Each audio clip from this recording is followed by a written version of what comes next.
Buenas tardes, mi nombre es Natalia Martínez, soy amiga de Débora. Hace muchos años nos conocimos en el Pichi. Vivo en Buenos Aires, pero soy cordobesa.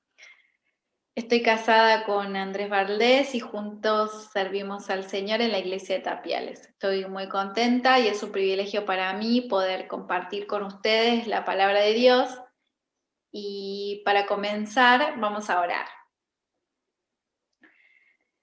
Padre amado, gracias te damos por este tiempo donde podemos abrir la palabra y ser desafiadas por ella, ser animadas. Gracias porque ella es viva y eficaz y nosotros podemos ser transformados por medio del Espíritu Santo a través de ella. Habla, por favor, conforme a nuestra necesidad y que podamos ser hacedoras de tu palabra. En el nombre de Jesús, amén. El tema de hoy es la voluntad de Dios. Y seguramente escuchaste a lo largo de tu vida, si es que conociste a Cristo desde pequeña o hace bastante tiempo, seguro escuchaste mucho acerca de la voluntad de Dios. Yo te quiero preguntar, ¿qué se te viene a la mente cuando pensás en la voluntad de Dios? Bueno, no las puedo escuchar, pero quizás muchas piensan o alguna vez pensaron que es un misterio la voluntad de Dios, que a veces es algo así como un rompecabezas o como una misión imposible. Quizás no sea fácil de entender, quizás no sea fácil de vivirla o abrazarla, porque por naturaleza nosotros no queremos someternos a la voluntad de Dios, sino a nosotras mismas. Pero este es un pensamiento que nosotros debemos dejar a un lado acerca de la voluntad de Dios. Y nosotros debemos entender que la voluntad de Dios es hermosa, que la voluntad de Dios es buena, que es para nuestra bendición, que es para nuestra protección, es para nuestro beneficio, es para nuestra paz. Entonces, como hijas de Dios, uno de los anhelos de nuestro corazón debe ser hacer la voluntad de Dios, vivir en su voluntad. Así como el salmista lo expresa en el Salmo 143:10. David dice: enséñame a hacer tu voluntad, porque tú eres mi Dios. Tu buen espíritu me guíe a tierra de rectitud. Verdaderamente, ¿es este el deseo de nuestro corazón? Dios quiere que experimentemos su voluntad. Pero ¿cómo lo hacemos? ¿Cómo sé cuál es la voluntad de Dios para mi vida? Bueno, hoy quiero que veamos 3 principios que nos van a llevar a vivir en la voluntad de Dios, que nos van a ayudar a vivir como a Dios le agrada. El primer principio lo vemos en Romanos 12:2 y seguramente este versículo es muy conocido para vos, quizás lo sabes de memoria, y dice así: no os conforméis a este siglo, sino transformaos por medios de la renovación de vuestro entendimiento, para que comprobéis cuál sea la buena voluntad de Dios, agradable y perfecta. El primer principio entonces es a no conformarse. ¿A no conformarse a qué? Bueno, nosotros vivimos en una sociedad que quiere hacerse feliz a sí mismo sin Dios, aparte de Dios. Tiene su propia política, música, diversión, filosofía y estilo de vida. Y tienen el fin de que cada uno se amolde a su propia cultura, a sus propias costumbres. Pero nosotros como hijas de Dios no debemos amoldarnos a este sistema. Si bien Cristo entra a nuestras vidas y hace de nosotras una nueva creación, ¿sí? Nuestros pensamientos forman parte de la vieja naturaleza. Y nosotros necesitamos erradicar de nuestra mente esos tipos de pensamiento para poder gozar una vida saludable y provechosa en Cristo. Por eso, diariamente debemos ser transformadas por medio de la renovación de nuestra mente, lo que significa que deberíamos pensar como Dios piensa. ¿Y qué piensa Dios? Bueno, lo que está escrito en la Biblia. Este es el corazón de Dios, este es el pensamiento de Dios para los hombres. Y nosotros podemos examinarnos y si hay algún pensamiento que no se alinea con lo que Dios dice en su palabra, en lugar de que ese pensamiento nos atrape, lo que nosotros debemos hacer es capturarlo y llevarlo a Jesús.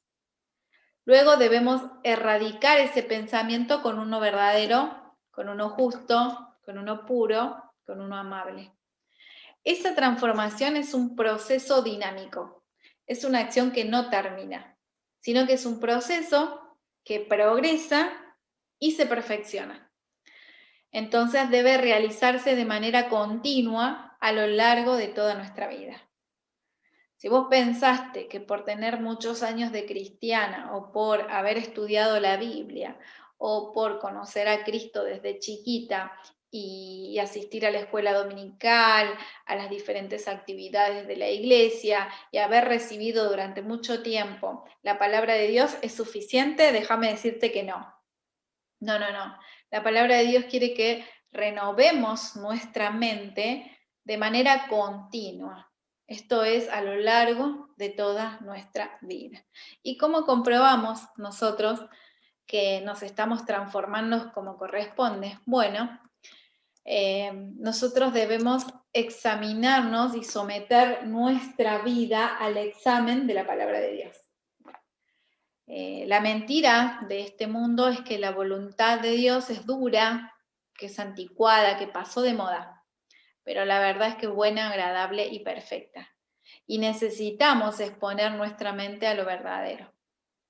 Yo te puedo animar a hacer algo práctico como anotar en un cuaderno los versículos que vos encontrás en tu devocional diario y que te son de ayuda, o los podés grabar en tu celular o ponerlos como fondo de pantalla, porque ahí generalmente es al celular el que acudimos muchas veces en el día, ¿verdad? Y te puedo recomendar hacer estas cosas. Pero vos seguramente me vas a decir, bueno, yo ya lo escuché un montón de veces, incluso en estudios anteriores, pero quizás como oramos al principio, somos oidoras, pero no hacedoras. Y este principio no lo ponemos en práctica. La mayoría de las veces nosotros estamos entre 20 minutos o 30 minutos haciendo el devocional y el resto del día sobrevivimos, después nos olvidamos. Y esa no es la voluntad de Dios para nosotras. Nosotras debemos ser mujeres de la palabra. Entonces vimos que el primer principio para vivir en la voluntad de Dios es no conformarnos al mundo. Y ahora vamos a ver el segundo principio en Efesios 5, 17 y 18. Efesios 5, 17, 18. Por tanto, no seáis insensatos, sino entendidos de cuál sea la voluntad del Señor. No os embriaguéis con vino, en lo cual hay disolución, antes bien, sed llenos del Espíritu. Hay una advertencia del apóstol Pablo a comprender bien la voluntad de Dios. Y su voluntad es el mandato a ser llenas del Espíritu. Generalmente no tenemos conciencia lo suficiente de cuánto dependemos del Espíritu Santo para vivir la vida cristiana. Porque si realmente tuviéramos conciencia de eso, oraríamos más seguido, Dios, quiero ser llena de tu Espíritu. Y muchas de nosotras estamos tratando de vivir la vida cristiana que Dios tiene para nosotras en nuestras propias fuerzas, antes que dejar que el fuego de la palabra de Dios y el Espíritu de Dios y la santidad de Dios ardan con calor en nuestros propios corazones. ¿Y cómo puedo ser llena del Espíritu? Bueno, sucede mientras nosotras reflexionamos en la palabra, meditamos.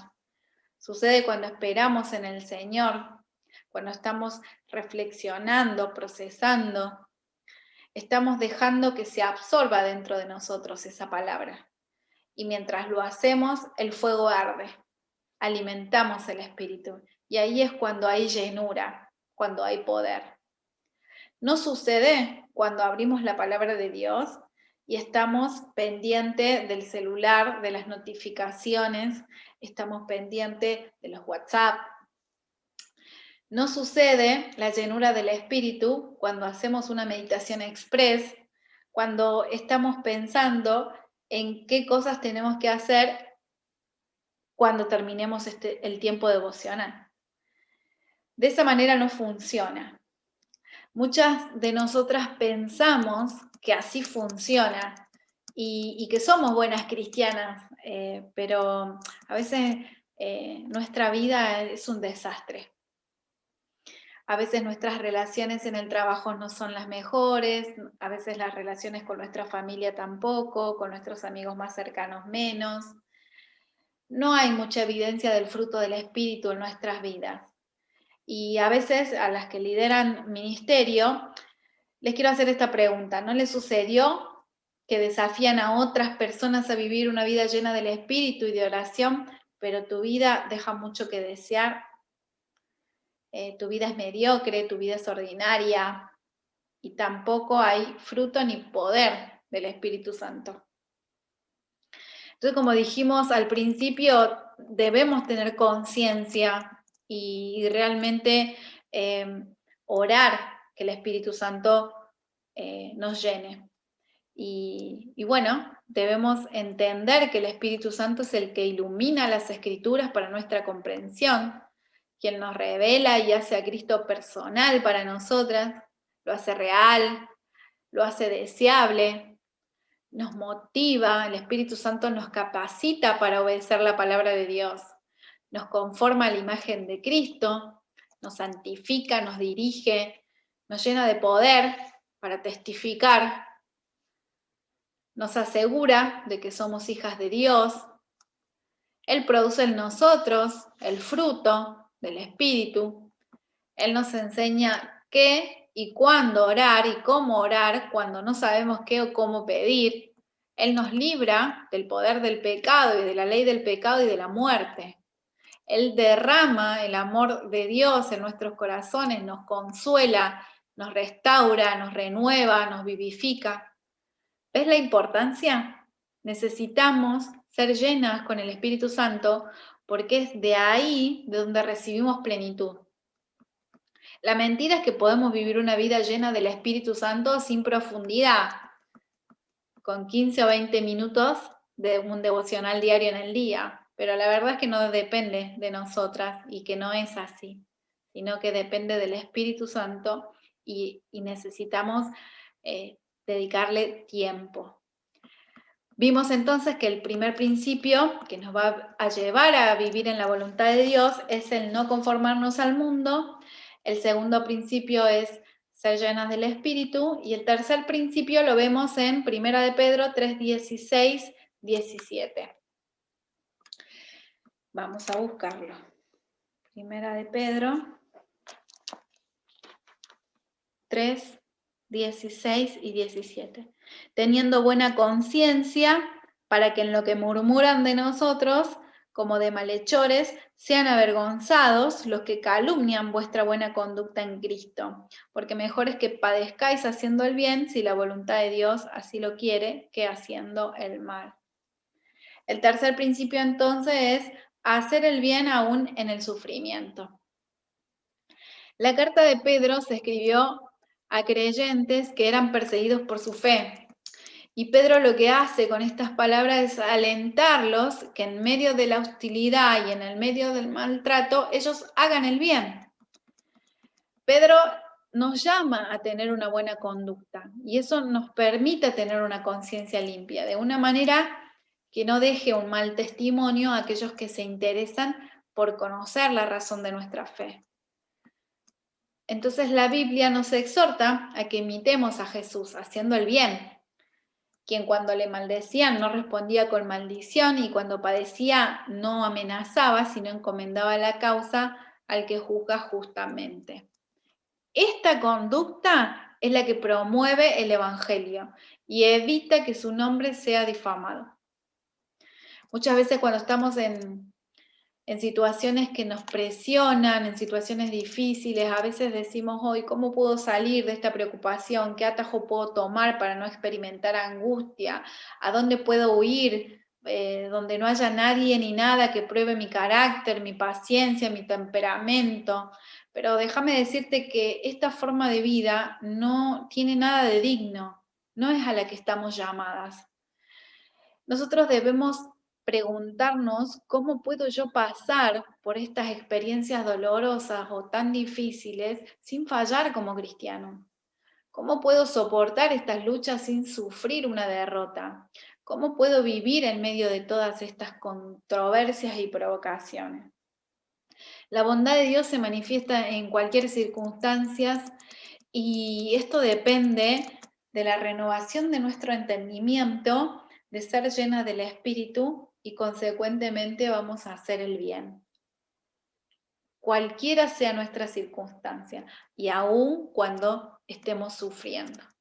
Entonces, si el Señor nos capacita para hacer el bien, ¿no? ¿Cómo no vamos a mostrar a los demás, ¿sí?, que somos hijas de un Padre celestial, que somos misericordiosas, que somos tiernas? ¿Cómo no vamos a dar testimonio vivo a otros acerca de nuestra fe? Repasemos. Dios nos llama a no conformarnos al mundo, a ser llenos del Espíritu y también a hacer el bien. Nos llama a vivir de una manera que dé gloria a su nombre y dé testimonio a los no creyentes.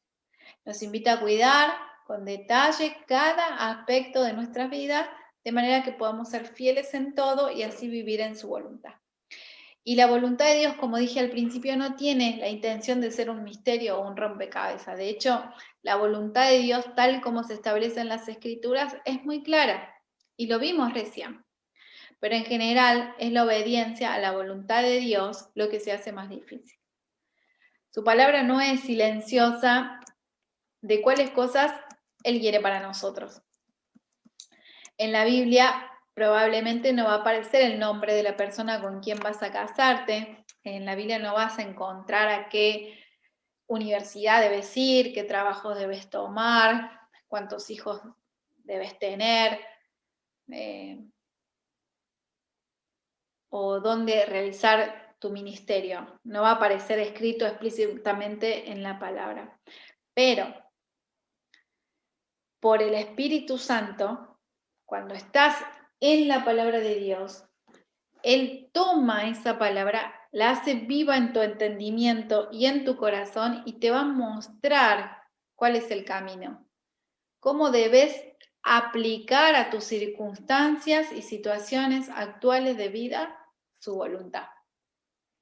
Espero que estos principios de obediencia a la voluntad de Dios te ayuden a tener más claridad de lo que Dios quiere para tu vida. Muchas gracias.